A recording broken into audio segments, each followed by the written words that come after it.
Actually, it's a biffle head with a Zoom's Linky on it here. Let me show you a little bit about the difference as far as the traditional, trailers that you use on it. Traditionally, people use a curly tail trailer like this Zoom Z-Hog Junior on it. This has been one of my top producers this past year, and I'll sort of show you the difference in the profile on this particular one. You've got, when you use the little craw on there, the base is going to be a lot smaller. Sort of looks like a little crawdad going across the water. And that's sort of the typical, wobble head bait setup. But with the soft plastic stick bait, you're creating a completely different profile. Number one, you've got the worm profile, you got a larger profile, and you have a worm that does not have any action on the tail. Sort of diminutive a little bit with less action. Okay, now when do you want to use this? This is the thing about it. When you're talking about moods and personality as a bass, the things that generate strikes and attract, bass to striking lures, a lot of it has to do when you're fishing soft plastic. It has to do with the profile of the soft plastic. If it has a curly tail, a ribbon tail, or a straight tail, because when you hold these two baits up there, the action's completely different. The presentation, how it moves water is completely different.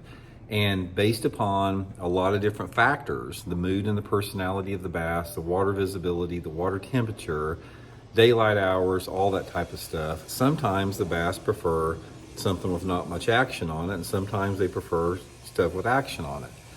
Here has been my experience specifically about fishing the wobblehead. In the springtime of the year and up until about, early part of July, they really like a more smaller profile curly tail trailer.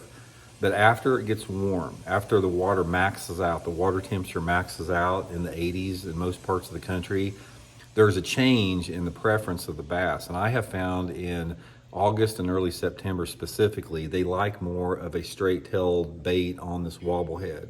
It's just their preference. I can't give you an intellectual explanation of why that is. It's just something that I have seen with reproducible results on bass this time of year, that this is the setup they use. Sometimes I'll use a 4-inch model. This is a 6-inch here, usually on the 7/16 ounce head. Guys, this will get you a ton of bites. And only thing you have to do, we've talked a lot about this, when you're watching the channel here, you hear me talking about points a lot, main lake and secondary points. You always hear me talking about it, simply because main lake and secondary points are the #1 bass structure in any man-made lake. And that's all you have to concentrate with this wobblehead on the soft plastic stick bait. Get out there on those main lake points, and a good rule of thumb is if you have water visibility of